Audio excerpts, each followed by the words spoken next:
আসসালামু আলাইকুম, স্বাগত জানাচ্ছি আরটিভি সন্ধ্যার সংবাদে। শুনছিলেন মার্কেন্টাইল ব্যাংক শিরোনাম। পুরো সংবাদে আপনাদের সঙ্গে আছি আমি নাবিলা হাসান। শুরুতে এএসবিআরএম করোনা সংবাদ।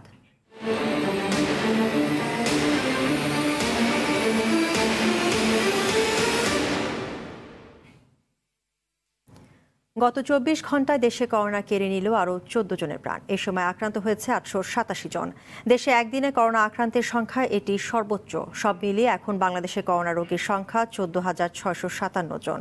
দুপুরে স্বাস্থ্য অধিদপ্তরের নিয়মিত বুলেটিনে অতিরিক্ত মহাপরিচালক এসব তথ্য জানান। বিস্তারিত মুক্তা মাহমুদের রিপোর্টে। গেল একদিনে ৫,৭৩৮ জনের নমুনা পরীক্ষা করা হয়। এ সময় একদিনের রেকর্ড পরিমাণ ৮৮৭ জনের দেহে করোনা ভাইরাস শনাক্ত করে স্বাস্থ্য অধিদপ্তর। এদিনে বেড়েছে মৃত্যুর সংখ্যাও। গত ২৪ ঘন্টায় মৃত্যুবরণ করেছেন ১৪ জন, পুরুষ ১০ জন এবং নারী ৪ জন। মহিলা যারা ইন্তেকাল করেছেন তাদের বয়সের মধ্যে ৩০ থেকে ৪০ বছরের মধ্যে একজন, ৫১ থেকে ৬০ বছরের মধ্যে একজন এবং ৬১ থেকে ৭০ বছরের মধ্যে ২ জন। পুরুষ যারা ইন্তেকাল করেছেন তাদের মধ্যে ৪১ থেকে ৫০ বছরের মধ্যে ৪ জন, ৫১ থেকে ৬০ বছরের মধ্যে ২ জন এবং ৬১ থেকে ৭০ বছরের মধ্যে ৩ জন এবং ৯১ থেকে ১০০ বছরের মধ্যে একজন। নিয়মিত বুলেটিনে আরও জানানো হয় একদিনে সুস্থ হয়েছেন ২৩৬ জন। নতুন করে ১৬৯ জন সহ এখন পর্যন্ত মোট ২,১১৫ জন আইসোলেশনে। এছাড়া এদিনে ছাড়া পেয়েছেন ৭১ জন। বেড়েছে কোয়ারেন্টিনে থাকার সংখ্যাও।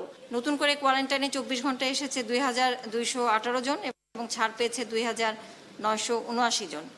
এ পর্যন্ত কোয়ারেন্টাইনে ২,১০,৬২৩ জন, ছাড় পেয়েছেন ১,৭৪,২০১ জন এবং বর্তমানে কোয়ারেন্টাইনে আছে ৩৬,৪২২ জন। সংক্রমণ এড়াতে অপ্রয়োজনে ঘরের বাইরে বের না হওয়ার পরামর্শ দিয়েছে স্বাস্থ্য অধিদপ্তর। একই সাথে ডায়াবেটিক্স, উচ্চ রক্তচাপ, ক্যান্সার রোগী ও গর্ভবতী মা ও শিশুদের প্রতি বিশেষ যত্নের পরামর্শ দেওয়া হয়। তাদের দিকে আমরা যেন বিশেষভাবে নজর দিই। তারা যেন। মুক্তা মাহমুদ, আরটিভি, ঢাকা।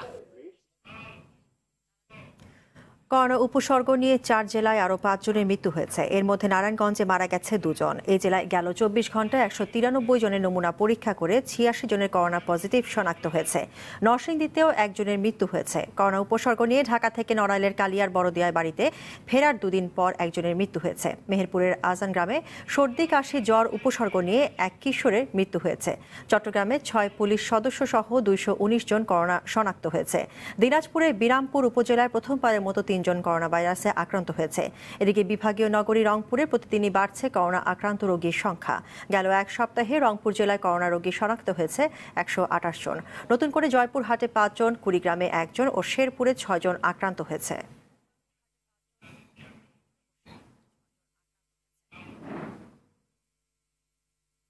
দর্শক, এই মুহূর্তে টাঙ্গাইল থেকে সরাসরি যোগ দিচ্ছেন সহকর্মী কামাল হোসেন। কামাল, করোনায় টাঙ্গাইলের সর্বশেষ অবস্থা আমাদের জানাবেন এবং সীমিত পরিসরে মার্কেটগুলো খোলার পর এখন অবস্থা কেমন দেখছেন?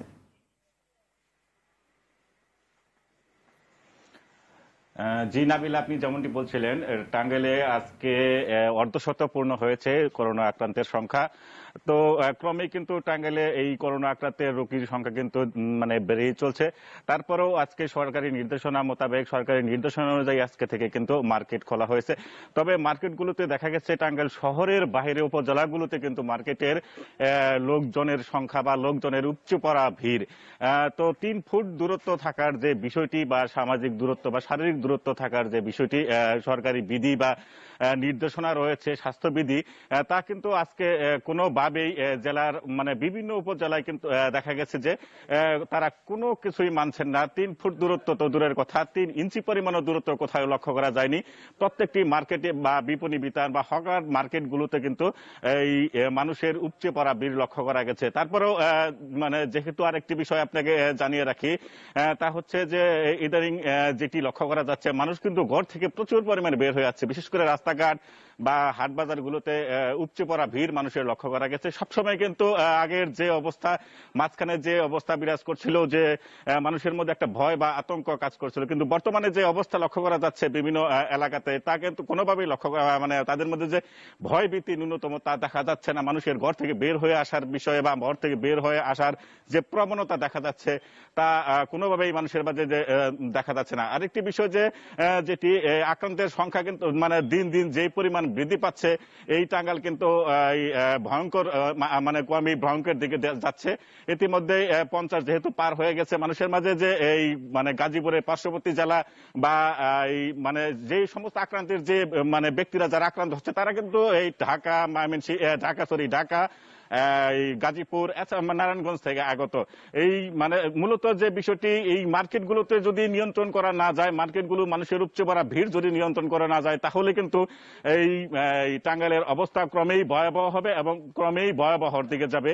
আজকে যে অবস্থা লক্ষ্য করা যাচ্ছে প্রথম দিনেই, এই অবস্থা মানে যাতে মানে বিরাজ না করে পরবর্তীতে যাতে এই অবস্থান নিয়ন্ত্রণ করা যায়, সেই অবস্থা নিয়ন্ত্রণ করার জন্য মানে সাধারণ লোকজন বা সচেতন মহল, প্রশাসন বা ঊর্ধ্বতন কর্তৃপক্ষের নিকট কিন্তু জোর দাবি জানিয়েছেন। নাবিলা, ধন্যবাদ আপনাকে। এতক্ষণ টাঙ্গাইল থেকে জানাচ্ছিলেন কামাল হোসেন। রাজধানীতে বাড়ছে ব্যক্তিগত যানবাহন ও মানুষের ভিড়। আজ থেকে সীমিত পরিসরে শপিং মল ও দোকানপাট খোলা থাকার কথা থাকলেও বেশিরভাগ শপিং মল ও দোকানপাটই ছিল বন্ধ। এরপরও যারা বাসা থেকে বের হচ্ছে তাদের মধ্যে সচেতনতা কার্যক্রম চালাচ্ছে আইন শৃঙ্খলা রক্ষাকারী বাহিনী। সাকিবুর রহমানকে সঙ্গে নিয়ে আপেল শাহরিয়ার রিপোর্ট।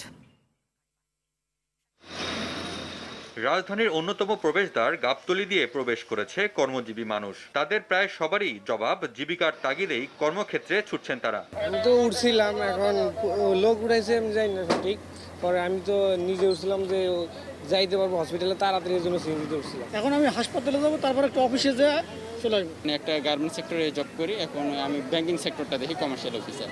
তো আমাদের ব্যাংক হচ্ছে শ্যামলীতে, আমি শ্যামলী যাচ্ছি। তবে অপ্রয়োজনে ব্যক্তিগত গাড়ি নিয়ে বের হয়ে অনেকেই জরিমানা গুনেছেন। অটোরিকশা, তারপরে আপনার সিএনজি, এগুলো করে প্রাইভেট গাড়ি করে অফিসে যাচ্ছে।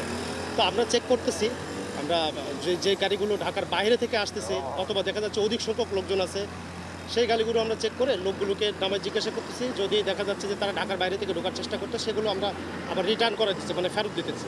অন্যদিকে সরকারি ঘোষণা অনুযায়ী শপিং মল ও মার্কেট খোলার কথা থাকলেও বন্ধ রয়েছে রাজধানীর বেশিরভাগ মার্কেট ও বিপণী বিতান। তবে কিছু কিছু দোকান খুলতে দেখা গেছে। কোনো ধরনের শপিং বা কোনো কিছু সুযোগ ছিল না, তাই আজকে আসলাম হালকা কিছু শপিং করার জন্য। শপিংটা করা হবে না, কিন্তু যখনই দেখলাম যে এরকম একটা কার্যক্রম তারা শুরু করেছে তখন খুবই ভালো লেগেছে। ঈদের শপিং না, আসলে ইনফ্যাক্ট এটা যেটা একেবারেই বাচ্চাদের জন্য না দিলেই নয়, সেই জন্য ইনফ্যাক্ট এখানে আসা। Apple Shahriar, RTV, Dhaka. দেশে করোনা ভাইরাসের কারণে ঢাকা ও চট্টগ্রামের অধিকাংশ মার্কেট বন্ধ রাখার সিদ্ধান্তের পর রাজশাহীতে সব ব্যবসা প্রতিষ্ঠান বন্ধ রাখার সিদ্ধান্ত নিয়েছে ব্যবসায়ীরা। সকাল থেকে রাজশাহীর সাহেব বাজার, কাপড়পট্টি ব্র্যান্ডের সহ বিভিন্ন গার্মেন্টসের দোকান, নিউ মার্কেট ও শপিং মল সহ সব ব্যবসা প্রতিষ্ঠান বন্ধ দেখা গেছে। তবে বেশ কিছু দোকানি ও কর্মচারী তাদের দোকানের সামনে এসে দেখেন মার্কেট বন্ধ রয়েছে। এই সময় তারা জানান বিদ্যুৎ বিল, দোকান ভাড়া ও কর্মচারীর বেতন নিয়ে হিমশিম খাচ্ছেন তারা। এ বিষয়ে সরকারের সাহায্য চান তারা। এদিকে বরিশালেও প্রায় সব ধরনের দোকানপাট বন্ধ রয়েছে। আজকে থেকে মার্কেট খোলার কথা, তো আমরা সম্ভবত 10টা থেকে বের হয়েছি। এখন দেখলাম আরটিও মার্কেটও বন্ধ, সাহেব বাজারও বন্ধ। আমাদের অর্থনৈতিক অবস্থা ভালো না, ব্যবসা বাণিজ্য নেই, তারপরে যে দোকান খুলবে এই আশায়, ব্যবসা হবে এই আশায় আমরা বসে আছি। আজকে খুলতে চেয়েছিল, খোলার আশাতে আমরা আসিছি, কিন্তু আমাদের এই সুযোগটা হলো না, আমরা আবার বন্ধ, আমরা ফিরে আছি। আমরা তো অর্থহীন হয়ে আছি, কর্মচারীদের বেতনও দিতে পারছি না, কারেন্টের বিল দিতে পারছি না, দোকানের ভাড়া, যারা আমরা দোকান ভাড়া নিয়ে আছি আমরা। বিশ্ব স্বাস্থ্য সংস্থা ও সরকার নির্দেশনা মেনে চলতে দেশবাসীকে আবারও আহ্বান জানিয়েছেন প্রধানমন্ত্রী শেখ হাসিনা। সকালে গণভবন থেকে প্রধানমন্ত্রীর ত্রাণ তহবিলে অনুদান গ্রহণ অনুষ্ঠানে তিনি আহ্বান জানান। প্রধানমন্ত্রীর কার্যালয়ে অনুষ্ঠিত এই আয়োজনে কোভিড-19 মহামারী মোকাবিলায় প্রধানমন্ত্রীর ত্রাণ ও কল্যাণ তহবিলে দেশের 57টি প্রতিষ্ঠান, সংস্থা ও ব্যক্তির কাছ থেকে অনুদানের চেক গ্রহণ করা হয়। বিভিন্ন মন্ত্রণালয়, দপ্তর ও সংস্থার পক্ষ থেকে অনুদান হস্তান্তর করা হয়। প্রধানমন্ত্রীর পক্ষে মুখ্য সচিব আহমেদ কাওকস অনুদানের চেক গ্রহণ করেন। কারণে সেখানে একটা বিরাট ধাক্কা লেগেছে, বাধা এসেছে। তো আমি আশা করি বাধাও দূর করে আগামী দিনে বাংলাদেশ এগিয়ে যাবে। বিশ্বব্যাপী যে সমস্যা, সে সমস্যাটাও দূর হবে। তবে এখানে আমি বলবো যে এই অসুখ বিসুখ হলে পরে মানুষকে মনে সাহস রাখতে হবে, কারণ শুধু ডাক্তার বা ওষুধ দিয়েই ভালো হবে না, মনের জোর থেকে আত্মবিশ্বাস থেকেও কিন্তু অনেকটা সুস্থ হওয়া যায়। আর সেই সাথে সাথে আমাদের শিক্ষা অধিদপ্তর থেকে যে সমস্ত নির্দেশনা দেওয়া হয়েছে বা বিশ্ব স্বাস্থ্য সংস্থা যে সকল নির্দেশনা দিয়েছে সকলকে সেটা মেনে চলতে হবে। রাজধানীর 700 শয্যা বিশিষ্ট রেড ক্রিসেন্ট হলি ফ্যামিলি মেডিকেল কলেজ হাসপাতালটি সরকারের পক্ষ থেকে সাময়িকভাবে গ্রহণ করে কোভিড-19 হাসপাতাল হিসেবে উদ্বোধন করেছেন স্বাস্থ্যমন্ত্রী জাহিদ মালেক। আজ থেকে হাসপাতালটি আগামী অক্টোবর পর্যন্ত কোভিড-19 চিকিৎসা হাসপাতাল হিসেবে চলমান থাকবে। এই সময় তিনি বলেন, এই সপ্তাহের মধ্যেই হলি ফ্যামিলি হাসপাতালের নমুনা পরীক্ষা শুরু হবে। স্বাস্থ্যমন্ত্রী বলেন, বেসরকারি হাসপাতালের চিকিৎসক ও স্বাস্থ্যকর্মীদের দায়িত্ব হাসপাতাল কর্তৃপক্ষের, তারাই তাদের সুযোগ সুবিধা দেখভাল করবে।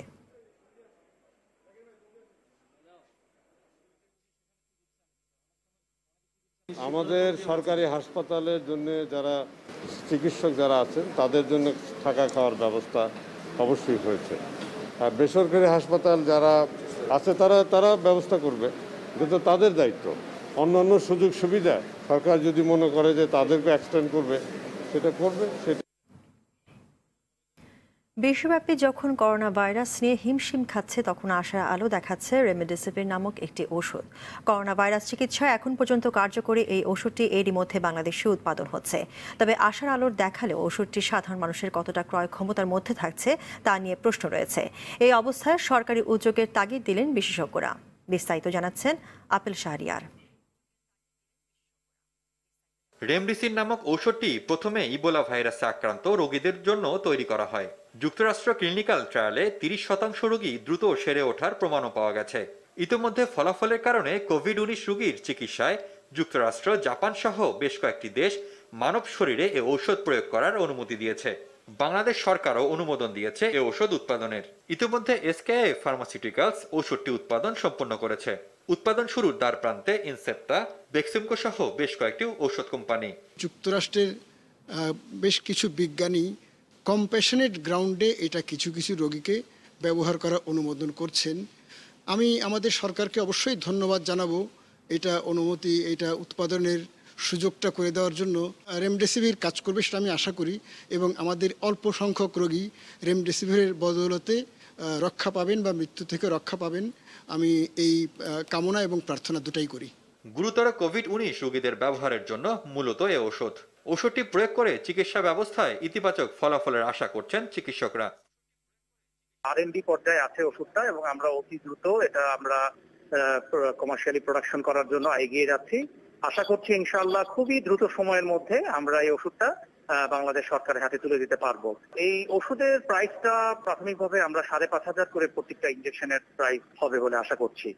তবে সাধারণ মানুষের ক্রয় ক্ষমতার বাইরে এ ঔষধ। প্রতিটি ইনজেকশনের দাম 5 থেকে 6,000 টাকার মধ্যে। কোভিড-19 রোগীদের জন্য 2 ধরনের ডোজ আছে, 5 ও 10 দিনের। সে হিসেবে 5 দিনের ডোজে 30,000 ও 10 দিনের ডোজে 55,000 টাকার মতো লাগবে। সরকারিভাবে বিনামূল্যে ঔষধটি সরবরাহের অনুরোধ জানিয়েছেন জনস্বাস্থ্য বিশেষজ্ঞরা। আমাদের মানুষগুলো তো খুব গরিব, সাধারণ মানুষ অ্যাফোর্ড করতে পারবে না। দামের জন্য সরকারকে এটা বন্ধ করতে। যদি হসপিটালে ভর্তি হলে তো প্রশ্নই ওঠে না, নিজের কিনার সমস্ত সরকারকে বহন করতে হবে। এই কোভিড-19 এর জন্য বাজেট করেছি, সেই বাজেটের মধ্যে এটা কুলায় যাবে। সবকিছুর পরও শুধু প্রতিষেধকের উপর ভরসা নয়, নাগরিকদের স্বাস্থ্যবিধি মেনে নিরাপদে থাকার পরামর্শ দিয়েছেন বিশেষজ্ঞরা। Apple Shahriar, RTV, Dhaka. এবার অন্য প্রসঙ্গ। মা আস্থা, বিশ্বাস আর নির্ভরতার নাম। পৃথিবীর সবচেয়ে পবিত্র ও মধুর শব্দ মা। সন্তানের কাছে সবচেয়ে নিরাপদ আশ্রয় মা, আর মায়ের কাছে সবচেয়ে মূল্যবান সম্পদ সন্তান। বিপদে মাকে সন্তানের ছেড়ে যাওয়ার ঘটনা ঘটলেও মায়ের বেলায় তেমনটা ঘটে না। সকল বিপদে সন্তানকে আঁকড়ে ধরে রক্ষা করেন। মায়ের মর্যাদা বৃদ্ধির লক্ষ্যে 1914 সাল থেকে পালিত হয়ে আসছে দিবসটি। তবে করোনার কারণে এবার বিশ্বে মা দিবস উদযাপনে বড় কোনো আয়োজন নেই। মা দিবস উপলক্ষে কিছু মায়েদের আবেগ অনুভূতি তুলে আনার চেষ্টা করেছেন মাইদুর রহমান রুবেল।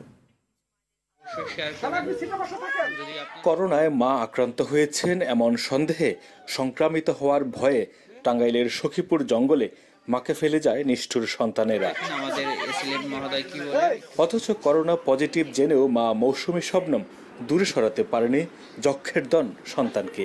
না, আদর যত্ন ভালোবাসা কিছুই কমেনি এই মায়ের। পরম মমতায় বুকে আগলে রেখেছে প্রিয় সন্তানকে। সংকট যেমনই হোক না কেন, আসলে সন্তান অনেক সময় হতে পারে হয়তো বা মাকে ছেড়ে যেতে পারে, বাট মার পক্ষে এটা তো আসলে খুবই অবাস্তব এবং অকল্পনীয় ব্যাপার। একমাত্র কন্যা আরুষিকে নিয়ে দিন কাটে আরেক মা শিখা রহমানের।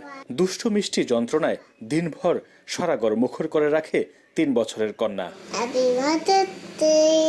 মধুর যন্ত্রণার মাঝেও মাতৃত্বের আনন্দের ছটা তার চোখে মুখে। শত কষ্টের মাঝেও আমার আনন্দ হয় যখন সে আমাকে এসে জড়িয়ে ধরে। আমি মন খারাপ করে থাকলে আমাকে বলে, মা তুমি কেন চুপ করে আসো, আমার দিকে তাকাও, আমার দিকে হাসো, আমার সাথে খেলা করো। আসলে বাচ্চা হলো একটা জীবন্ত খেলনা। সে যখন হাসে আমারও হাসি আসে, সে যখন কান্না করে কষ্ট পায় তখন আমারও কষ্ট হয়। ছেলে মেয়ে সবই আছে এই মায়ের, তারপরও ভাগ্য বিড়ম্বনার শিকার এই মায়ের একাকিত্বই এখন সঙ্গী। ছেলে খোঁজ নেয় না, জীবনের সাথে সংগ্রাম করে টিকে থাকলেও সন্তানের জন্য অভিশাপ নয়, আশীর্বাদই আসে মন থেকে।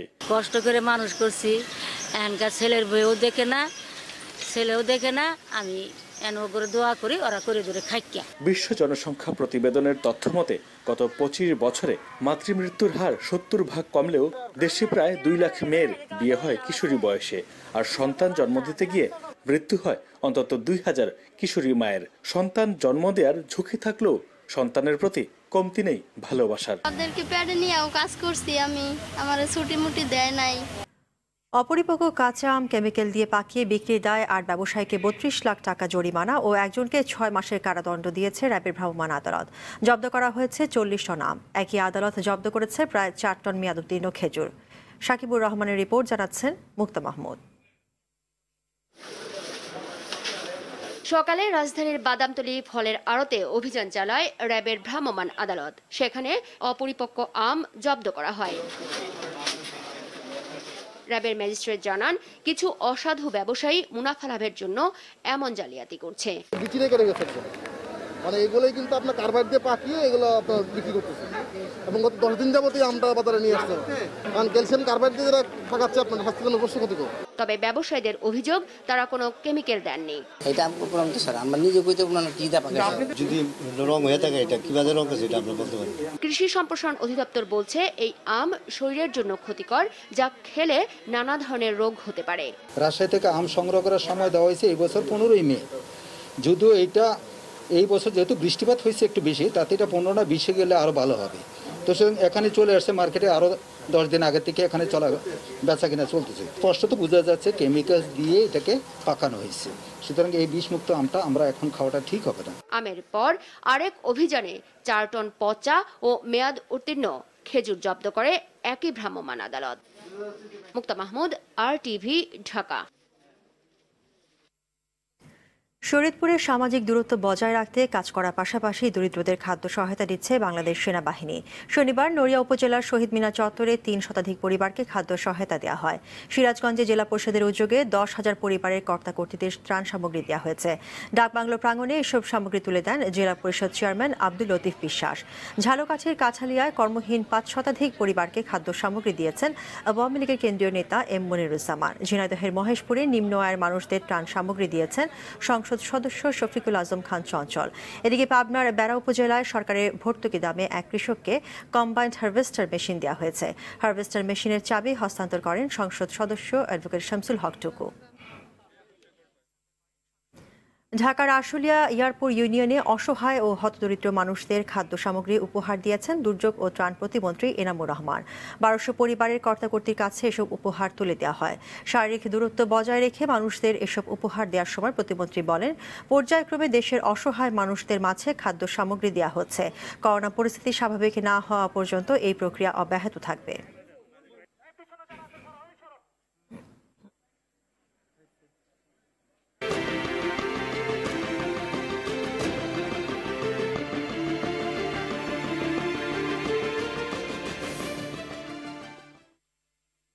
ঘুরে দাঁড়িয়েছে বাংলাদেশ আওয়ামী লীগের সহযোগী সংগঠন স্বেচ্ছাসেবক লীগ। নতুন নেতৃত্বে ফিরে পেয়েছে হারানো গৌরব।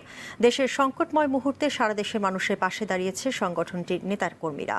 কেবল খাদ্য সহায়তাই নয়, করোনার সংকটময় সময় আক্রান্তদের হাসপাতালে পৌঁছতে অ্যাম্বুলেন্স সার্ভিস, লাশ দাফন, কৃষকের ধান কেটে দেওয়া সহ নানা সেবা দিয়ে যাচ্ছে লাখো নেতাকর্মী। শরীদ খানের প্রতিবেদনে করোনা যোদ্ধা পর্বে আজ থাকছে স্বেচ্ছাসেবীদের গল্প। বিশ্বব্যাপী ছড়িয়ে পড়া করোনা ভাইরাসের কারণে বিভিন্ন সমস্যার মুখোমুখি দেশের কোটি মানুষ। প্রায় 1.5 মাস সবকিছু বন্ধ থাকায় নিম্ন আয়ের মানুষের পাশাপাশি সমস্যায় পড়েছেন মধ্যম আয়ের মানুষও। অসহায় এসব মানুষের জন্য সহায়তার হাত বাড়িয়ে দিয়েছে আওয়ামী স্বেচ্ছাসেবক লীগ। শুরু থেকেই দেশের বিভিন্ন স্থানে নানাভাবে মানুষের সেবায় কাজ করে যাচ্ছেন সংগঠনটির নেতাকর্মীরা। সরকারের পাশাপাশি নিজেদের থেকেও সহায়তা দিয়ে যাচ্ছেন তারা, আর এ কাজে তাদের যেন কোনো ক্লান্তি নেই। প্রতিদিন শত শত মানুষের মাঝে খাদ্য সহায়তা দিয়ে যাচ্ছে স্বেচ্ছাসেবক লীগ। এমনকি যারা চাইতে পারেন না তাদের ঘরে ঘরে গিয়ে খাবার পৌঁছে দিচ্ছেন সংগঠনের কর্মীরা। যখনই আমরা খবর পাই যে অমুক জায়গায় একটা সমস্যা আছে, ওই জায়গায় 5টা ফ্যামিলি বিপদে আছে, তারা কিন্তু 5টা ফ্যামিলির ত্রাণ ওইখানে পৌঁছে দিচ্ছে। আজকে আমরা এখানে ত্রাণ দিছি 5 ফিট 6 ফিট করে একটা গ্যাপ রেখে আমরা লাইন করে দাঁড়িয়ে আমরা কথা বলেছি। ত্রাণগুলি যার যার সামনে ছিল হাতে নিয়ে চলে গেছে। কারণ আমাদের অনেক ছেলে সারা দেশে কাজ করছে। সবাইকে আহ্বান জানাই, সবাই সামাজিক দূরত্ব রেখে কাজ করো, মাস্ক ব্যবহার করো, গ্লাভস ব্যবহার করো, এমন কিছু করো না, কারণ সংক্রামিত হয়ে গেলে তার কাজ করার সুযোগ থাকবে না। এছাড়া অসুস্থ মানুষের পাশে এসে দাঁড়িয়েছে সংগঠনটি। আক্রান্ত রোগীদের হাসপাতালে পৌঁছে দেওয়ার জন্য সার্বক্ষণিক প্রস্তুত রেখেছে 10টি অ্যাম্বুলেন্স। এমনকি করোনায় আক্রান্ত ব্যক্তির লাশ বহনে সহায়তার পাশাপাশি দাফনের ব্যবস্থাও করেছে। এ সেবা নিতে খোলা হয়েছে টেলিহেলথ কল সেন্টার, যেখানে গভীর রাতে ফোন দিলেও সাড়া মেলে। 10টা অ্যাম্বুলেন্স এবং একটা লাশের গাড়ি। তারপর আপনার জেলার সভাপতি সদস্য, অন্যান্য জেলার প্রেসিডেন্ট সেক্রেটারি মিলা তারাও কিন্তু এখানে অ্যাম্বুলেন্স সার্ভিসটা চালু করছে। ভয়কে জয় করে কিন্তু আমাদের স্বেচ্ছাসেবক লীগের নেতাকর্মীরা এই লাশ দাফন প্রক্রিয়ার সাথেও কিন্তু জড়িত আছে চিটং। চেষ্টা করছি আমরা আমাদের ক্ষুদ্র প্রয়াস থেকে মানুষের মাঝে এই সহযোগিতা পৌঁছায় দেওয়ার জন্য। দেশের দুর্যোগময় সময়ে মানুষের পাশে থেকে সার্বক্ষণিক সেবা দিতে চায় ক্ষমতাসীন আওয়ামী লীগের এই সহযোগী সংগঠন। আর এভাবেই নিজেদের হারিয়ে যাওয়া ঐতিহ্য ফিরে পাচ্ছে আওয়ামী স্বেচ্ছাসেবক লীগ। স্বেচ্ছাসেবক লীগ আসলে আমাদের কাজটাই তো সেবার ব্রত নিয়ে মাননীয় প্রধানমন্ত্রী তৈরি করেছেন। শরীয়ত খান, RTV, ঢাকা। লাভের আশায় তরমুজ চাষ করে বিপাকে দেশের সর্বোত্তরের জেলা পঞ্চগড়ের চাষিরা। করোনায় পরিবহন বন্ধ থাকায় পাইকাররা আসতে না পারায় বিক্রি হচ্ছে না তরমুজ। এতে চরম লোকসানের সংখ্যায় দিন কাটছে চাষিদের। তবে কৃষকদের সহায়তার কথা জানিয়েছে স্থানীয় কৃষি বিভাগ। পঞ্চগড় সংবাদদাতা মোহাম্মদ রনি মিয়াজির তথ্য ছবিতে জানাচ্ছেন নাদিরা সুলতানা। বিক্রি উপযোগী হলেও গণপরিবহন বন্ধ থাকায় আসছেন না ব্যবসায়ীরা, তাই খেতে পড়ে রয়েছে তরমুজ। প্রতি বিঘা জমিতে তরমুজ আবাদে কৃষকদের খরচ হয়েছে প্রায় 30,000 টাকা। বেচা বিক্রি না থাকায় মূলধন ওঠানো নিয়ে শঙ্কিত তারা। পাম্পার ফলন হয়েছে, এখন তো ধরেন যে গাড়ি নাই, পার্টি নাই, পাইকে গেছে গা, মাল রাখার কোনো ক্যাপাসিটি নাই। আমাদের তো এখন এগুলো সব সারে ফেলেছে, চলে যেতে হবে। লাভ কি হবে, আমার পুঁজিটা নিয়ে টানাটানি হয়ে গেছে। কোনো মালের দাম নাই, আমরা খুব অসহায় পড়েছি, কি করে বাচ্চা কাচ্চা নিয়ে চলবো। বাম্পার ফলনের কথা জানিয়ে কৃষি কর্মকর্তা বললেন, প্রয়োজনে প্রশাসনের মাধ্যমে তরমুজ বিক্রির ব্যবস্থা করা হবে। করোনা পরবর্তী পরিস্থিতির কারণে যদি কৃষকরা মনে করেন যে বাইরে থেকে ব্যাপারে আসলে তাদের জন্য ভালো হবে, আমাদের সাথে যোগাযোগ করলে আমরা ওই ব্যাপারীদের আনার জন্য প্রশাসন, পুলিশের সহযোগিতা নিয়ে আনার ব্যবস্থা করব। করোনা পরিস্থিতিতে ক্ষতি পোষাতে সরকারের সহযোগিতা চান পঞ্চগড়ের তরমুজ চাষিরা। নাদিরা সুলতানা, RTV। দর্শক, যুক্তরাষ্ট্রের মিশিগান থেকে এখন সরাসরি যুক্ত হচ্ছেন সহকর্মী কামরুজ্জামান হেলাল। যুক্তরাষ্ট্রে এরই মধ্যে মৃতের সংখ্যা 80,000 ছাড়িয়েছে। তো ট্রাম্প প্রশাসনের পদক্ষেপকে বিপর্যয়জনক বলছেন সাবেক প্রেসিডেন্ট বারাক ওবামা। মার্কিনিরা কি বলছেন?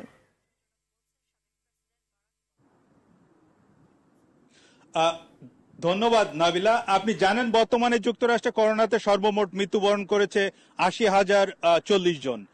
এরই মধ্যে সাবেক মার্কিন প্রেসিডেন্ট বারাক ওবামা বিশ্বব্যাপী ছড়িয়ে পড়া করোনা ভাইরাস নিয়ে বর্তমান দেশটির প্রেসিডেন্ট ডোনাল্ড ট্রাম্পের গৃহীত পদক্ষেপকে চরম বিশৃঙ্খল বিপর্যয় বলে মন্তব্য করেছেন। সাবেক এই মার্কিন প্রেসিডেন্ট বারাক ওবামা এর আগেও করোনা মোকাবেলায় ট্রাম্প প্রশাসনকে গৃহীত পদক্ষেপের সমালোচনা করে বলেছিলেন, এই মহামারী মোকাবেলায় ট্রাম্প প্রশাসনের সুসংহত কোনো পরিকল্পনা নেই। আসলে যুক্তরাষ্ট্রে এত বেশি আক্রান্ত এবং মৃত কারণে মার্কিন নাগরিকদের মনে মার্কিন প্রেসিডেন্ট যদি এর আগে করোনার ব্যাপারে পদক্ষেপ নিত তাহলে এত মানুষের আক্রান্ত কিংবা মৃত্যু বা অর্থনৈতিক মন্দার কবলে পড়তে হতো না যুক্তরাষ্ট্রকে। তবে মার্কিন নাগরিকরা এটাও মনে করছেন যতদিন পর্যন্ত করোনার ভ্যাকসিন না আসায় ততদিন পর্যন্ত মানুষ সামাজিক বা পারিবারিক বা ব্যবসার ক্ষেত্রে মন্দার প্রভাব কাটিয়ে ওঠা সম্ভব হবে না। এই ছিল। ধন্যবাদ আপনাকে। এতক্ষণ যুক্তরাষ্ট্রের মিশিগান থেকে জানাচ্ছিলেন কামরুজ্জামান হেলাল। দর্শক, এই মুহূর্তে ইটালি থেকে সরাসরি যোগ দিচ্ছেন সহকর্মী মোহাম্মদ আসলামুজ্জামান। আসলাম, ইটালিতে করোনা পরিস্থিতি আপনি কেমন দেখছেন এবং প্রবাসী বাংলাদেশিরা কেমন আছে? নাভিলা, আপনাকে ধন্যবাদ। আপনি যেমনটি জানতে চেয়েছিলেন ইতালির সার্বিক পরিস্থিতি এবং প্রবাসীদের কথা, আমি বলবো আসলে ইতালির সার্বিক পরিস্থিতি অনেকটাই ভালো, যার কারণে কিন্তু 4 মে থেকে ইতালিয়ান সরকার লকডাউন কিছুটা শিথিলতা এনেছে এবং এর ফলে কিন্তু 45 লক্ষ লোক এখানে কাজে যোগদান করার সুযোগ পেয়েছে। সবকিছু মিলে কিন্তু ইতালির দিন দিন উন্নতি হচ্ছে। প্রবাসী বাঙালিদের কথা আমি বলবো, এখানে তারা ভালো আছে, কিন্তু একটা বিষয় আপনাকে জানিয়ে রাখি, এখানে প্রবাসী বাঙালিরা কিন্তু সকলেই কাজে যোগদান করতে পারেনি এবং প্রবাসী বাংলাদেশিদের একটি অংশ কিন্তু এখানে জাহাজ নির্মাণ শিল্পে কাজ করে থাকেন, তারাও কিন্তু সকলে এখানে কাজে যোগদান করতে পারেনি। তারপরও কিছুটা তারা হতাশ হয়েছেন, তবে ধারণা করছেন আগামী 18 তারিখের পর থেকে কিন্তু তারা সকলে কাজে যোগদান করতে পারবেন। আরেকটি বিষয় আপনাকে জানিয়ে রাখবো যে এখানে পর্যটন কেন্দ্রিক যে প্রবাসী বাংলাদেশিদের ব্যবসা প্রতিষ্ঠান রয়েছে তারাও কিন্তু এখনো পর্যন্ত খুলতে পারেনি, যার কারণে তারাও কিন্তু হতাশ হয়েছেন। এখানে প্রবাসী বাংলাদেশিরা এই পর্যন্ত 8 জন মৃত্যুবরণ করেছে, সকলেই কিন্তু মুসলিম রীতিতে জানাজা হয়েছে। সবকিছু মিলেও কিন্তু ইতালির সার্বিক পরিস্থিতি অনেকটাই ভালো যাচ্ছে। নাবিলা, এই ছিল ইতালি থেকে আমার কাছে সর্বশেষ তথ্য। ধন্যবাদ আপনাকে। এতক্ষণ ইটালি থেকে জানাচ্ছিলেন মোহাম্মদ আসলামুজ্জামান। দর্শক, করোনা ভাইরাস নিয়ে আতঙ্কিত হবেন না, সতর্ক হন, নিজে পরিচ্ছন্ন থাকুন, অন্যকে সচেতন করুন। এই সংকট মুহূর্তে প্রয়োজনীয় সব তথ্য নিয়ে আপনাদের পাশে আছে আরটিভি। দর্শক, আরটিভি করোনা হেল্পলাইন সরাসরি সম্প্রচার হয় প্রতিদিন রাত 9টায়। করোনা নিয়ে আপনার জিজ্ঞাসা, প্রশ্ন, অভিযোগ, মতামত জানান অথবা আপনার সংক্ষিপ্ত প্রশ্ন অথবা বক্তব্য ভিডিও করে আপলোড করুন আরটিভি ফেসবুক পেজে। সন্ধ্যা সংবাদ এই পর্যন্তই। আরটিভি সর্বশেষ সংবাদ জানতে যে কোনো মোবাইল থেকে 24141 নম্বরে ডায়াল করুন। আর মোবাইল ফোনের সংবাদ দেখতে অ্যাপ স্টোর, গুগল প্লে বা উইন্ডোজ স্টোর থেকে ডাউনলোড করুন আরটিভি অ্যাপস। এছাড়াও তাৎক্ষণিক ও বিনোদন সংবাদ জানতে বিশ্বের যে কোনো প্রান্ত থেকে ভিজিট করুন rtvonline.com, facebook.com/rtvonline ও youtube.com/rtvdigitals। ধন্যবাদ সবাইকে।